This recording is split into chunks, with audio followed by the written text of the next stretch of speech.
estamos siguiendo, estamos hablando con los invitados, tratamos de conversar de la vida también. La vida es Colón también para nosotros, el fútbol, ¿no? Un poco sacarnos algunas cosas que tenemos en la cabeza, la problemática laboral, la familiar, la personal, y bueno, los hinchas de Unión están contentos porque están en la Copa Libertadores y nosotros estamos contentos porque estamos en la B, así que ¿qué le vamos a hacer? Disfrutando de la vida, ¿no? Pero también está la otra cosa, la vida nuestra es Colón o Unión, después está lo otro, la economía, la macroeconomía, el dólar, el riesgo país, los aranceles de Trump, bueno, también eso es secundario para nosotros.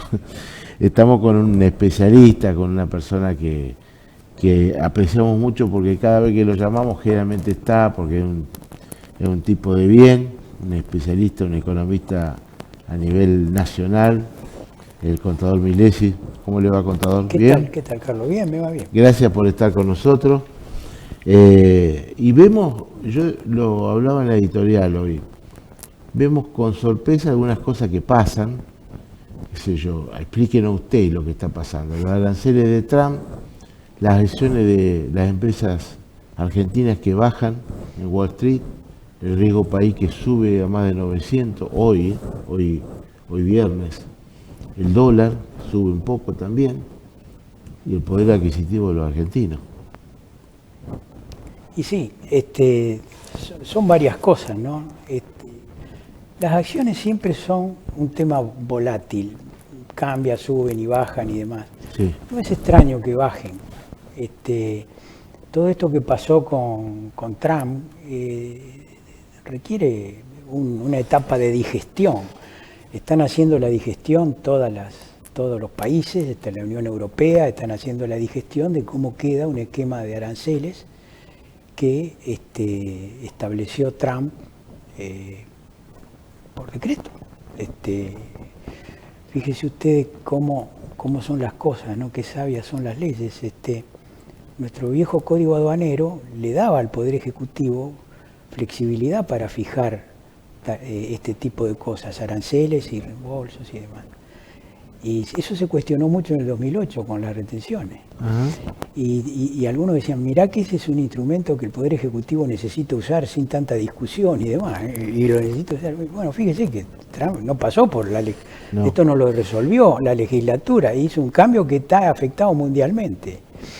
China el 34% a los productos norteamericanos. Claro, y eso va a generar respuestas y demás, y un reacomodamiento de la parte productiva que habrá que irlo viendo. Hay gente que opina sobre eso. Yo la única opinión que tengo, aparte de no ser un experto en temas internacionales, solo verlo, solo prestar atención a eso, creo que va a haber que esperar a ver qué efectos tiene. Es algo que a los norteamericanos les convence, a Trump, tampoco eso de considerar a Trump un inútil o qué sé yo. No, hay cosas atrás, hay una formulación sobre eso y habrá que ver cómo va. Europa va a dar una respuesta, China va a dar una respuesta. Y esas son las respuestas que importan. Después estamos nosotros, Chile, Argentina, Brasil, que están con el mismo nivel de aranceles. Sí. Cuando nos miran de lejos, somos más o menos lo mismo, ¿no? El tipo no distinguen. Estoy seguro que los técnicos que hicieron las fórmulas para los aranceles no podrían distinguir demasiado claramente dónde está Chile, Argentina, Uruguay. Están por allá abajo, qué sé yo. Veremos. Allá es un amigo de haber hecho tan... Fíjate que un amigo el peluca este. Sí, de todas maneras hay una cosa con las amistades que a mí me lo había hecho notar un profesional genial, que incluso fue en la provincia, el contador Carlos Paganini, padre, hay un Carlos Paganini hijo, pero había el papá, el hijo, un chico, me parece por lo que vi alguna vez que una persona bárbara, pero el padre, que supongo que tendría 110 años si viviera, qué sé yo, siendo yo muy joven, me hizo notar una cosa sobre la amistad con Estados Unidos. Me dijo, sencillamente, mirá, José, Brasil le declaró la guerra al eje en el año 43 y tiene muertos en la Segunda Guerra Mundial. La Argentina le declaró la guerra al eje después que se aseguró que se rindió Hitler. Entonces, o que se murió. Dice, cuando definen los grados de amistad, eso importa. Y esa, yo no había reparado, ni sabía eso, y presté atención a eso. Las amistades duraderas son esas, y tienen una raíz más profunda que la simple simpatía entre dos presidentes. De todas maneras, supongo que tener un buen feeling, tener el teléfono de alguien debe ayudar, pero no en una cuestión como esta. Ese 10% de arancelamiento que lo fijan a la Argentina, ¿va a influir en las góndolas de los supermercados? En la góndola del supermercado de Estados Unidos podrían influir, pero en las góndolas nuestras no. ¿Acá no? No. ¿No van a aumentar un 10% los empresarios? No tienen por qué. No deberían. No deberían. La incidencia que preocupa a los norteamericanos es que esto les puede desatar una inflación a ellos por comprar más caro, al haber elevado algunos de los aranceles. Esto lo recibíamos de allá, qué sé yo, el jamón que comprábamos en España, viene más caro. No sé cuánto de jamón tendrá el índice de precio del consumidor de Estados Unidos, pero si fuera todo jamón tendrían una inflación que aumenta. Entonces, eso habrá que verlo también, cómo incide, cómo está. Eso es un cambio estructural muy relevante, pero que hay que ver cómo reacciona la economía en todo el mundo. Nadie puede predecirlo, sobresalta, pero eso es un tema que no nos toca tampoco en la dimensión mundial. No lo veo preocuparse por esta situación del arancelamiento, reacomodarse. Bueno, respecto de las acciones, nosotros tenemos el mercado accionario argentino. Yo una vez había hecho un cálculo. Cuando lo vendieron al burrito Ortega, a ver. River, que lo había ¿Cómo vendido? Llegamos al burrito Ortega de la acción? Espere, estábamos en la facultad. Sí. Y lo vendieron al burrito Ortega y lo habían vendido en $20 millones, una cosa así.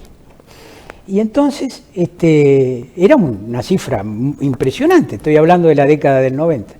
Y estábamos viendo mercado de capitales en mi carrera y en mi facultad, en mi clase. Y uno de los muchachos dice, ¿sabe cuántas ruedas del mercado de capitales? La venta de un jugador argentino, ¿sabe cuántas ruedas del mercado de capitales me dio? Dice, me dio como 30. Es decir, que el mercado de capital argentino de acciones es muy pequeño. Las acciones que cotizan en el exterior no son porque tengan una gran atracción en el exterior, sino porque cotizan en el exterior para tener una chapa, un acceso a créditos y demás. Quiere decir que siguen bastante, el riesgo país. Generalmente es difícil que aumenten las acciones argentinas y bajen los bonos argentinos. En general, más o menos, lo ponen en la misma bolsa y siguen en un cierto nivel. Cuando aumenta el riesgo país, baja el valor de los bonos. Eso es así. Sí. Cuando usted escucha aumentó el riesgo país, es lo mismo que escuchar bajó el valor de los bonos. Fenómeno. Baja el valor de los bonos porque la gente considera que los bonos valen menos porque el país tendrá menor solvencia para pagar esos bonos. Eso es lo que de alguna manera uno puede concluir en eso. Cuando usted lo mira así, bajó, subió, lo cierto hay una cosa muy, muy interesante. Cuando Menem entregó el gobierno en el 99, lo entregó con un riesgo de país de 600 puntos. Y parecía una barbaridad.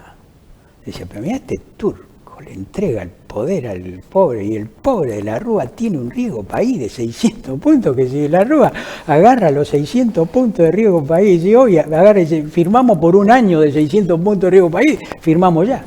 Hoy estamos casi a 1000. Bueno, eso ¿qué demuestra? Que nos está costando mucho bajar el nivel de riesgo país. ¿Deberíamos estar en 400? Nosotros cuando estamos, y deberíamos estar entre 300 y 400, pero podríamos estar mejor, porque claro. Chile y otros, podríamos estar en el rango que ahora está Brasil, que está un poco más. Pero nos cuesta mucho. Entonces nosotros... ¿Por qué nos cuesta mucho? Y porque no creen en nuestra solvencia. No creen que vamos a pagar los bonos. Yo siempre con el riesgo país, cuando decía, el riesgo país argentino llegó a ser 6.700. Sí, recuerdo. Y yo siempre vuelvo a mi interlocución con los alumnos, que siempre es gente joven, brillante, en muchos casos brillante. Lástima que no se dedican a la política, los que son brillantes se van, ¿no? Y decíamos, el riesgo país va de 1.000 puntos, es como decir, murió de 40 puñaladas. No, murió de las 3 primeras. La 37, 1.000 puntos de riesgo te saca del mercado de capitales, claro. Está recontra muerto. Entre 200 y 600 puntos es un riesgo país que está. Menos de 600 no estás en el mercado de capitales. Y ese es un drama para el gobierno porque no podría acceder a financiamiento en los mercados de capitales porque accede a un financiamiento muy caro en los mercados de capitales. Por eso al gobierno lo que le conviene es tener un riesgo país lo más bajo posible, y cuando el riesgo país es cero, es que los bonos del Tesoro nuestro son igual a los de los bonos del Tesoro de Estados Unidos. No entiendo por qué, usted respóndame a ver. Lo condecoran al presidente Milei en todas partes del mundo. Bueno, dicen que es un líder mundial. No, lo condecoran. Es lo mismo que si a mí me condecoraran la asociación que yo fundé de adoradores del Club Colón. Y me condecoraran porque soy un sabio del fútbol. Digo, no, escúchame. Que te condecore la AFA es una cosa, pero vos a este lo viven condecorando, pero es así, pero no está mal que lo condecoren, pero es la asociación de vagos que piensan como yo, me condecoran a mí. Bueno, fenómeno, es la asociación de vagos que piensan como yo, fenómeno también. Podría ser que la asociación de vagos que piensan como yo tampoco me quieran, bueno, a este lo quieren. No, las condecoraciones no, están esa cuestión que hay, son en un mundo que se parcializa, progresistas y conservadores, bueno, se condecoran entre ellos, uno a otro, eso no tiene relevancia desde el punto de vista de nada. Lo que sí es cierto es que él ha hecho, y lo hablamos aquí el año pasado, retornando a la regla del álgebra, sí. El tipo logró algunas cosas interesantes como bajar la inflación.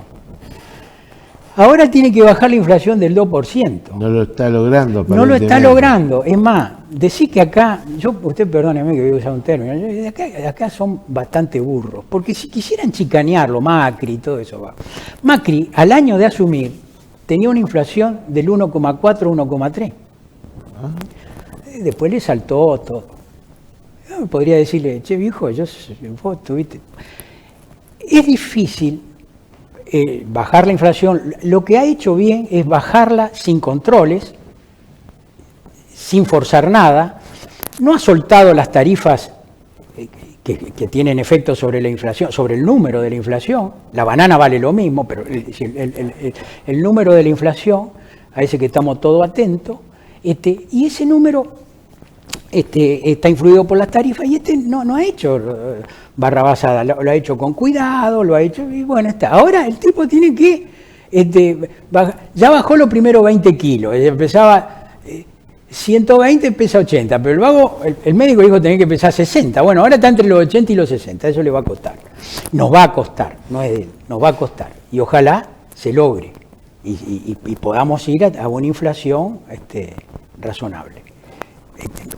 Digamos, una inflación del nivel de países limítrofes, nadie pide tampoco. Está, a ver, sin faltar respeto a nadie, ¿no? Con el conocimiento que usted tiene. Cuando hablamos de Colón, estamos diciendo el 9S, bueno, Gigliotti. ¿Y el arquero puede atajar un penal? No, Fornet, me parece que no, sale mal en los centros. Le pregunto a usted, un especialista en economía, ¿tenemos los jugadores para salir adelante en el país? Mire, nosotros, lo he dicho siempre, permanentemente, que ahora con la selección argentina y todo eso, que comparan incluso al técnico de la selección con Milei, que nadie decía, no existía, qué sé yo. Yo te digo una cosa, nosotros podemos armar 2 selecciones, y no estoy mintiendo, podemos armar 2 selecciones, no podemos armar 2 equipos económicos. nosotros tenemos, pero no solamente al primer nivel, al nivel intermedio. Vos entrás a mirar la B de Italia y encontrás jugador argentino jugando en la primera. Sí. Hay argentinos por todos lados en el fútbol. Es decir que, bueno, fenómeno. No tenemos dos equipos económicos, Lo que tiene, lo que se está haciendo es razonable, pero nosotros tendríamos que tener una unidad mucho mayor en ponernos a lograr los objetivos económicos.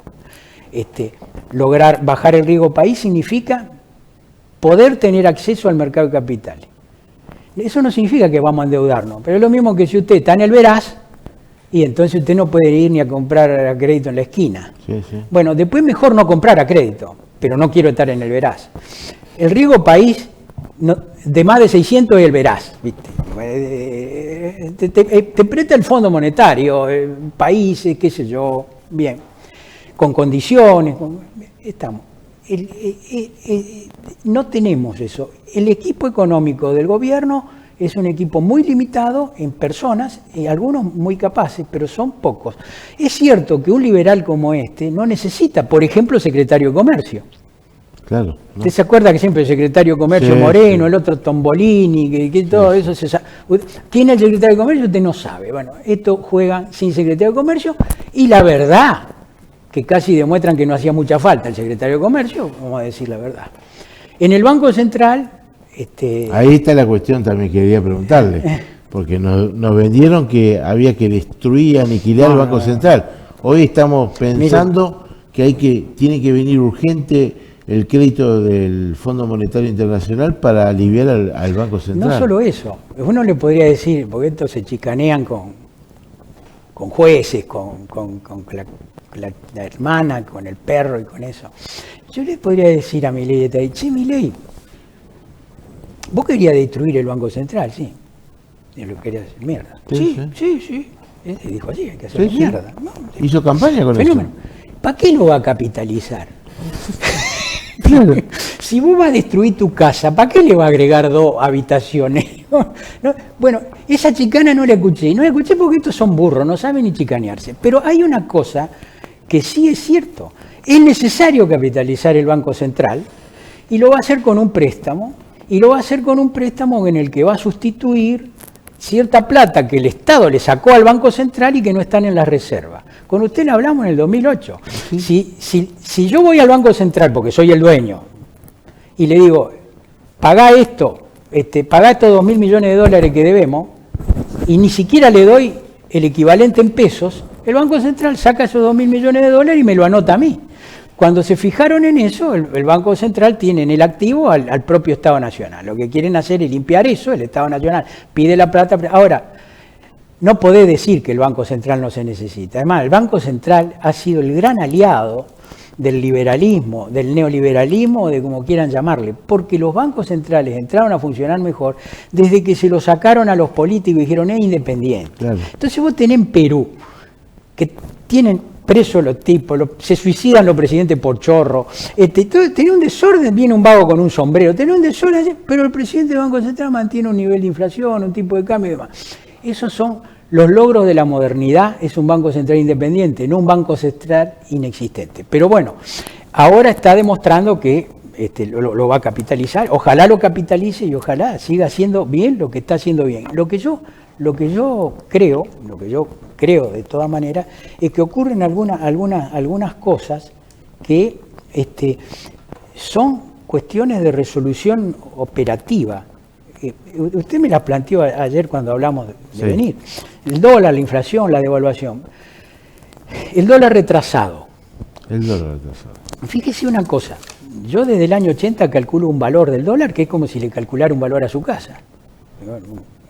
La calculo así, sumo, resto, le pongo acá, allá, el metro cuadrado, el coso, yo miro los techos, bueno, no. Ese valor se llama valor técnico del dólar. Yo lo calculo con mi modestia, lo calculan con mucho más instrumentos, por ejemplo, y lo publicaba habitualmente el grupo Techin, que es lo que se llama el dólar técnico.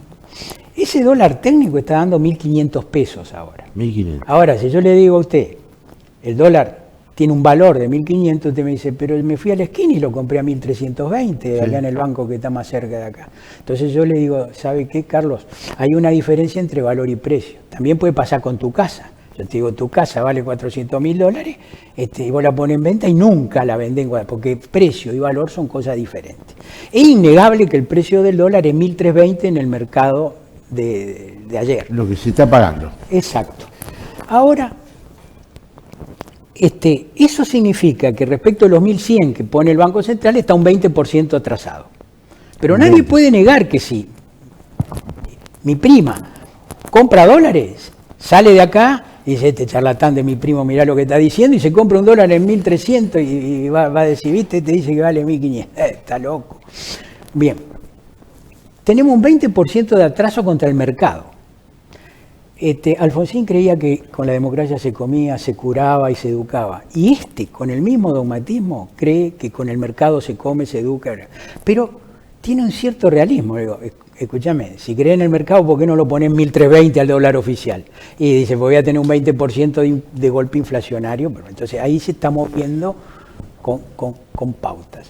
El tipo en diciembre se agrandó y dijo, lo estoy devaluando al 2, ahora voy a devaluar a menos. Y que algo le pasó y ahora hay una tensión en los precios y hay una cosa, es decir, voy a tener que volver a 2. Con lo cual la inflación va a ser difícil que baje de 2 en los próximos meses. Yo pensaba que era sobre agosto, septiembre, que podían tener una inflación por debajo de 2 y ahora me parece que eso se les puede complicar. Pero para la gente, si ustedes quieren ver el retraso del dólar con un número inobjetable, vean el valor del UVA.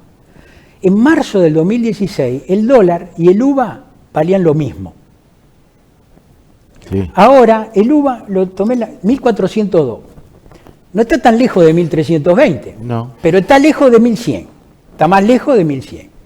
Y el valor técnico, que es el de los calculadores como yo, dice, che, el promedio viejo del dólar es que tendría que estar en 1.500. Ahora, capaz que su casa se desvalorizó, capaz que su barrio se complicó, capaz que hay determinadas cosas que yo no puedo detectar y que me van a cambiar el esquema de mi medida del valor del dólar sin que yo deje de ser un analista serio, un arquitecto serio que dice, che, yo no vi las consideraciones del contexto, hubo cosas que cambiaron. Ese es un tema que lo tiene sí o sí. Y obviamente es un problema operativo que abordaron todos los gobiernos. El problema que tiene la Argentina, cuando vos decís, yo creo en el mercado y el dólar tendría que estar a 1.320 y así como el mercado educa y qué sé yo qué, el mercado, chao, fenómeno. Llamo al central y dice, deja de poner 1.100 y poner 1.320 y automáticamente tengo un golpe inflacionario. Eso, el presidente está esperando el dinero, 6.000, 8.000 millones de dólares del Fondo Monetario para seguir comprando dólares? No, yo creo que el presidente tiene una veda de usar ese. El presidente mejora con eso, si es. Primero, lo que se aprobó, a lo que yo tengo acceso en el del Fondo Monetario, que se aprobó con el proyecto de ley y demás, hay muchas cosas que no la explicita. Lo que va a hacer el gobierno con eso, lo que sería útil que haga el gobierno con eso, es reforzar las reservas del Banco Central y no gastarlas. Es como yo dijera, ¿viste que las reservas son 29.000 millones? Bueno, ahora son 39.000 millones. Ah, entonces te doy 10.000. No. Se queda todo acá. Claro, es decir, es como... Se queda en el banco que vamos a aniquilar. Vamos a pagar intereses por no usar la guita, pero eso es bueno, porque nos recupera el nivel de liquidez. Sabemos, imagínense si usted y yo vamos todos al banco a retirar la guita, fundimos cualquiera de los bancos de la República Argentina. No vamos, pero nos deja tranquilo que hay una fórmula matemática que controla el Banco Central y el banco sabe que va a ir José Luis, pero no va a ir Carlos, y tiene una estadística y no van a venir todos y lo tiene más o menos medido y entonces sabe que siempre que va Carlos y siempre que va José hay guita para darle lo que pidan Carlos y José. Bueno, ese es el esquema que tiene. Hay algunos que dicen que se queda corto con lo del fondo y eso hace que no sea automático. La recuperación de la liquidez no les permita salir del cepo. Pero eso es bueno, que recuperen la liquidez. Que no hoy el cepo es prácticamente inviable. El cepo lo han ido liberando de a poco, hay cosas que no existen. El cepo, mire, yo hice una estadística, una pequeña estadística, que me valí de una encuesta, ¿sí? La mayoría de la gente que viaja afuera, viaja con sus propios dólares, es decir, no le compra los dólares al Banco Central. Sí, sí. Y son sabios, no vaya a ser que cuando se lo vaya a comprar esté a 8.000, como decía Larreta, hasta 8.000. Bueno, no va hasta 8.000. Pero lo cierto es que hay ciertas cosas que evidentemente están cambiando favorablemente, bueno, pero eso hay que seguirlo, eso requiere estar adentro de la cancha, ya está armado la cosa, ahora requiere estar adentro de la cancha. Cuando está adentro de la cancha te patean de lejos y si el arquero está dormido, es gol. Bueno, fenómeno, requiere que los que estén ahí, porque tenemos planificado el esquema y no van por mal camino, porque van camino del retorno a la regla del álgebra. Después hay mucho que discutir, después que vos logrés ponernos al nivel de indicadores económicos uruguayos o chilenos o paraguayo. Sí, nosotros. O boliviano también. Bueno, ahí tenés. Bolivia se está desordenando ahora. Pero Bolivia tenía unos informes con Evo Morales del Fondo Monetario Internacional que eran mejor que mi libreta de la escuela, que yo era buen alumno. Miralo. Es más, le tenían bronca al fondo en Bolivia, los de derechas, porque se lo elogia a Evo. Porque hubo una época que el vago cuidó la guita. Después la dejaron de cuidar, sí, fenómeno, después la dejaron, creo que la dejaron de cuidar. Pero no es raro, tuvieron mejores indicadores ellos que nosotros, muchísimo, sí. mucho mejores que ellos. Hay que ver entonces que en ese marco del retraso hay una cosa buena que sucedió. Usted sabe que en el 2023 las reservas bajaron 20.000 millones y en el 2024, donde nos sentimos campeones, aumentaron 6.100 millones. Fíjese qué bien que nos sentimos, pero todavía nos faltan tres veces más para empatar lo que se fue en el 2023. Y en el 2023 el dólar estaba alto. En el 2025 venimos bravos. Estamos 2.000 abajo hasta febrero. Falta la soja, pero eso hay que seguirlo. Y ahora a la gente que tiene soja, ¿le conviene vender?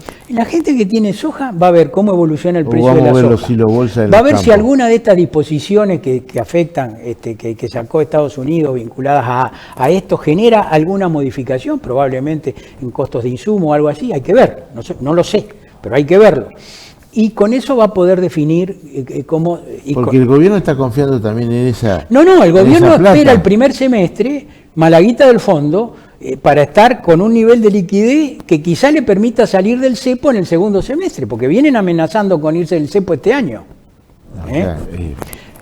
Difícil. Yo lo veo difícil, pero no será imposible. Pero es difícil, pero bueno, usted está hablando con un profesional que vengo yo, de acá. Con la boinita del campo, vengo de San Justo.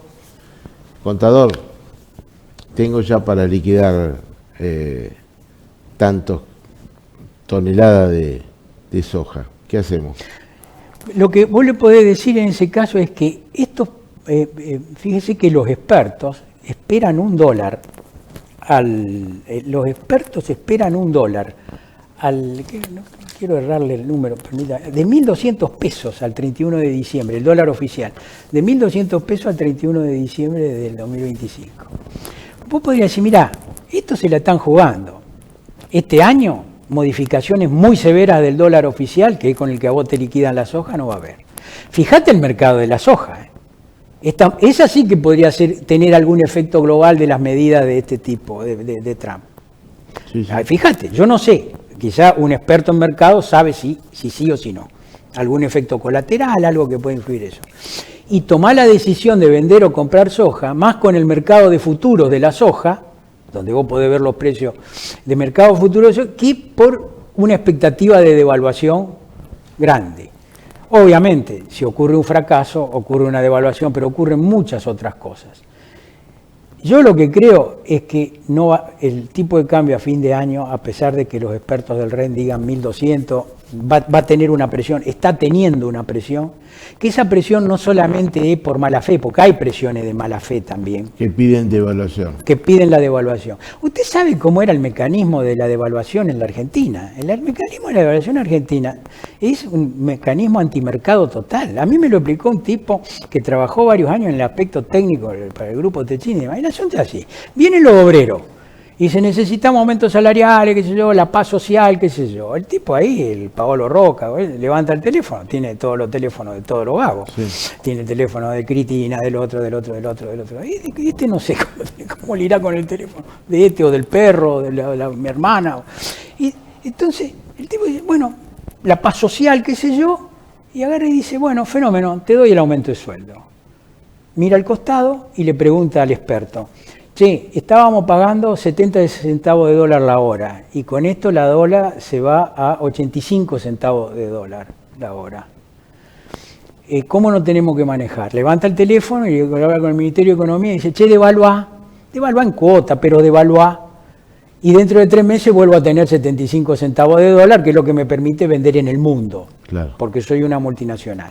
Y ese esquema ha funcionado en la Argentina. Piense usted todas las veces que ha pasado eso. Mejora el sueldo, mejora, se devalúa. Ese esquema es un esquema que la convertibilidad lo puso en crisis, pero no lo derrotó del todo, generó una expectativa cambiaria que terminó destruyendo la convertibilidad también. Pero ese tema... ¿Estamos lejos de la devaluación? Mire, si está a 1.100 el dólar del Banco Central, que lo ponen por decreto, y a 1.320 el que compra mi prima en la esquina, no estamos muy lejos entre un dólar y otro, y yo le diría que no tendría por qué ser mañana la devaluación. Pero si ese número se agranda, que le aclaro que, mire, yo con precedente a este gobierno, yo tenía muchas veces, tipo de cambio oficial 100, el cálculo del dólar técnico mío 200, el tipo de cambio del MEP 250. Claro. Ahora está el dólar el mío muy alto, el MEP me está negando el mío, que el mercado me dice, vos no sabés nada. El UVA me dice 1.400. Pero está a 1.300, don Uva, y estamos mejor que con Macri. Bueno, no sé. No parece que fuera a ser algo que tenga que suceder en este año como una... En eso tienen razón cuando dice que puede haber mala intención en apurarla antes de las elecciones. Seguro que hay mala intención. Y seguro. ¿Sabe qué pasa? Hay una cosa que yo lo lamento, porque ya... me quedan menos años de vida que lo que viví, eso es razonable, casi mis 68 años, pero yo creo que los políticos argentinos se quieren más a sí mismos, a su núcleo y demás, que al país. No tenga dudas. Que al país. No tenga dudas. Entonces son capaces son poco capaces de dejar cosas de lado y hacer las cosas bien. Andan mejor no dejando jugar que jugando, andan mejor armando trenzas yo paseo por la calle porque tengo que caminar para la diabetes. Miro los carteles, el profe, el otro. Usted sabe que no encuentro de qué partido son los tipos, el Chuchi, el Cuco y el Pitu. Digo, sí, me paro locoso, digo, no dice UCR acá, ¿de dónde son? Los partidos no existen.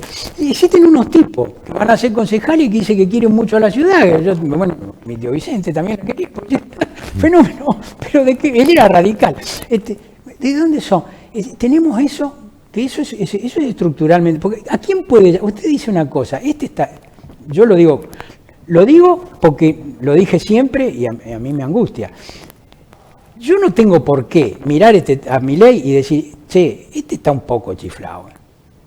Mirá lo que hace, cómo hace, cómo se mueve, cómo el carajo y qué sé yo. Está bien, fenómeno.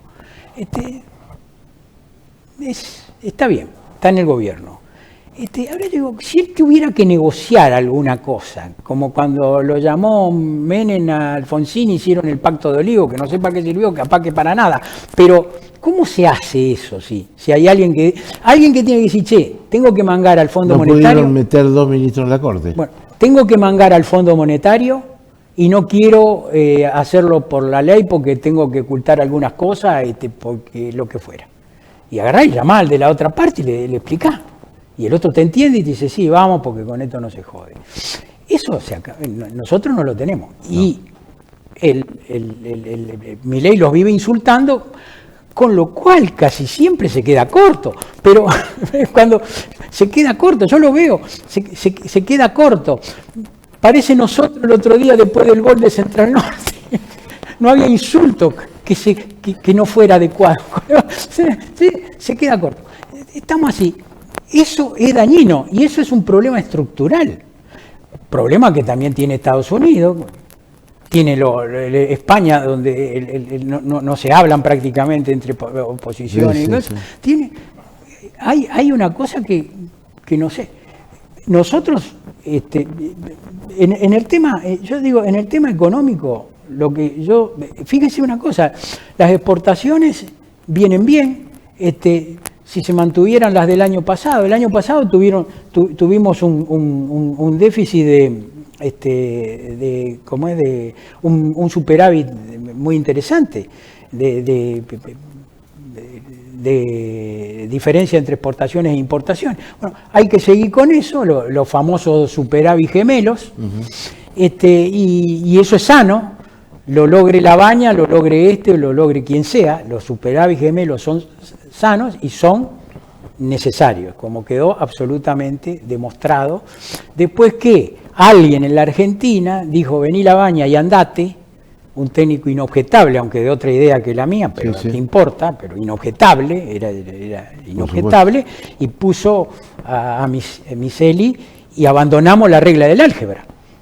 Con la regla del álgebra, fuera del circuito, la Argentina funcionó de Labaña hasta y Macri no tanto, volvió un ratito a la regla del álgebra y se le fue la cosa de las manos. Esperemos que a no se le vayan las cosas de las manos, o que alguien lo ayude a que no se le vayan las cosas de las manos. Se puede esperar un año no muy diferente al que pasó. Van a sacar noticias como que bueno, la pobreza se redujo y entonces van a decir está mal calculada. La pobreza se mide en la Argentina por ingreso.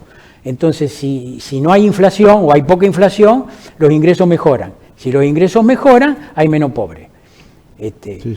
La pobreza no tenía tan poca razón cuando decía, la pobreza, si tengo un minuto, siempre cuento una anécdota, yo me enteré que era pobre a los 22 años. ¿Por qué? Porque estaba en la facultad y miré que el nivel de ingresos que teníamos en casa estaba por debajo de la línea de pobreza. Si usted agarraba a mis padres en la puerta y le decía, ¿usted es pobre? Te peleaban en la esquina, te cagaban a trompadas. ¿Qué pobre? Mirá, tengo los chicos, van a la escuela, están sanos, mirá qué gordito que está. Sí. No, sí, alquilamos porque todavía no, pero ¿qué le iba a decir pobre? Y yo decía, papá, fuimos pobres. Mentira, nunca fuimos pobres. Te faltó. La pobreza es necesaria otra medición de la pobreza. ¿Sabe cuánto era la desocupación en Córdoba el 29 de mayo del 69 cuando hicieron el Cordobazo?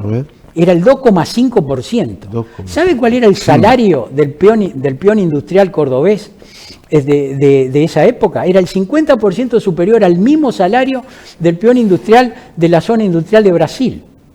Y armaron el Cordobazo los tipos, estaban enojados. La pobreza no se medía.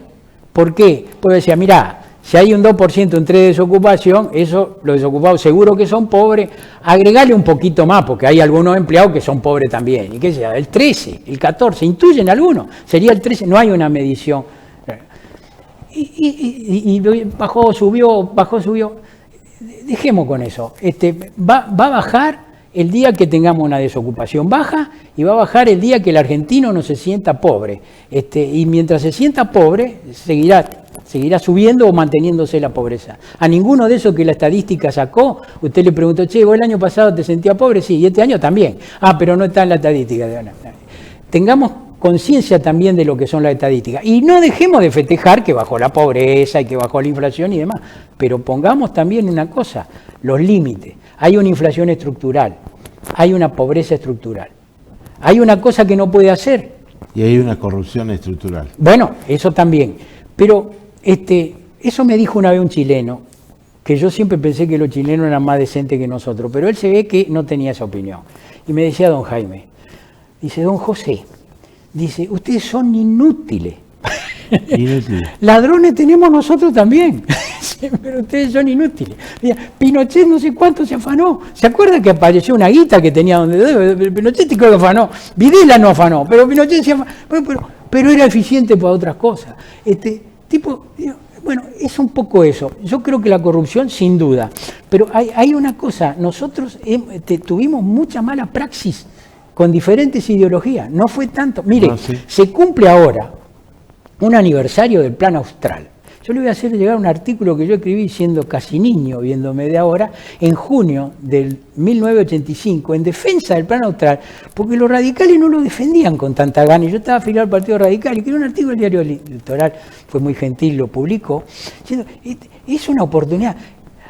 En el que hay una cosa que le enseñaron a Felipe González, se la enseñó Miguel Boyer, que era su ministro de Economía primero, cuando llegó el socialismo a España, después de Franco. Dijo, muchachos, acertemos en economía, porque el que acierta en economía pone la cultura. Dice, y nosotros queremos una cultura socialista, bueno, tenemos que ser mejor que lo que era. Acertemos en economía. ¿Qué hizo Felipe González? Acertó en economía. Digo, no. Contador, muchas gracias como siempre, horas, pero la verdad que un jugador especialista en temas económicos que está mirando lo que está pasando en el país. Tenemos que empezar a tomar a los jugadores que son decentes y que saben, los idóneos de verdad. Ya venimos con más notas, entrevistas aquí en F5. Gracias.